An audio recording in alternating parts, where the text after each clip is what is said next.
Israeli Prime Minister Benjamin Netanyahu said on Tuesday that Israeli forces will stay in a buffer zone on the Syrian border and specifically on the summit of Mount Hermon until another arrangement is found that will ensure Israel's security. Netanyahu made the comments from the mountain summit, the highest peak in the area, which is inside Syria, about 10 kilometers from the border with the Israel-held Golan Heights. This was apparently the first time a sitting Israeli leader had entered Syrian territory. He added that he had been on the summit of Mount Hermon 53 years ago as a soldier, but the summit's importance to Israel's security has only increased, especially given recent events. Israel seized a swath of southern Syria along the border with the Israel-annexed Golan Heights in the days after Syrian President Bashar al-Assad was ousted by rebels. Critics accuse Israel of violating a 1974 ceasefire that established the buffer zone and say Israel might be using chaos in Syria for a land grab. A senior Russian general was killed by a bomb hidden in a scooter outside his apartment building in Moscow. A Ukrainian security official said its service carried out Tuesday's attack that killed Lieutenant General Igor Kirilov as well as his assistant. The official provided video of the incident and spoke on condition of anonymity because they were not authorized to release the information. The bombing came a day after Ukraine's security service leveled criminal charges against Kirilov, who was the chief of the Russian military's nuclear, biological, and chemical protection forces. This is VOA News.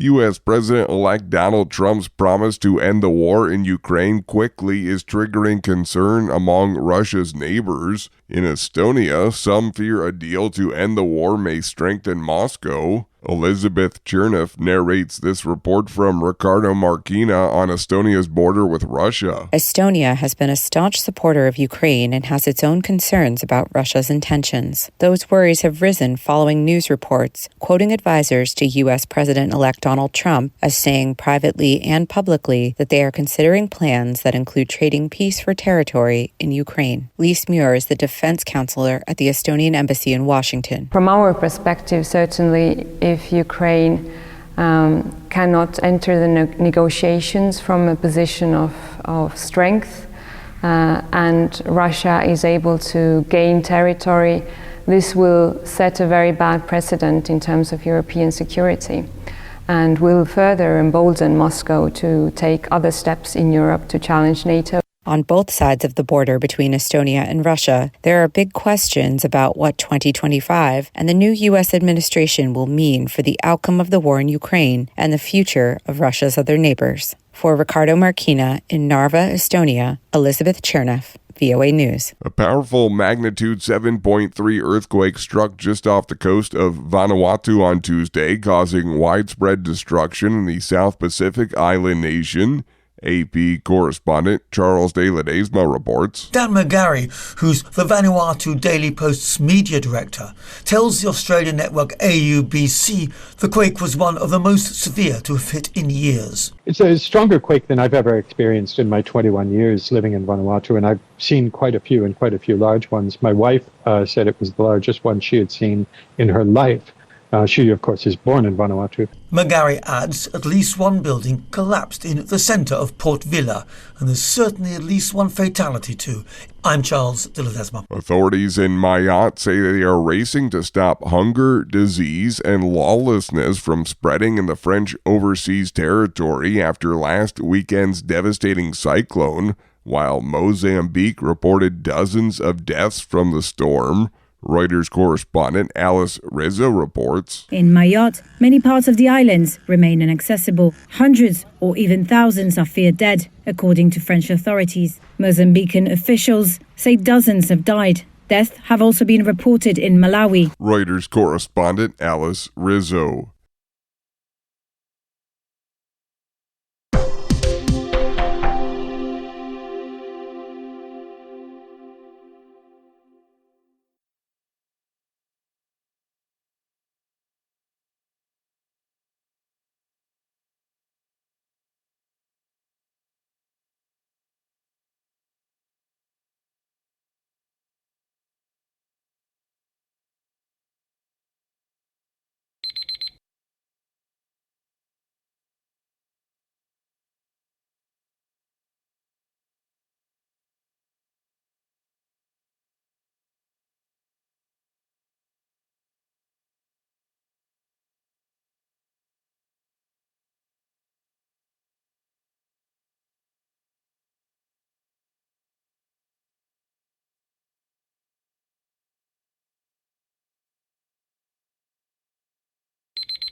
Thank you for watching. Can you do me a favor? Please leave a comment in the comments section below. That would really help. Thank you, and see you again soon.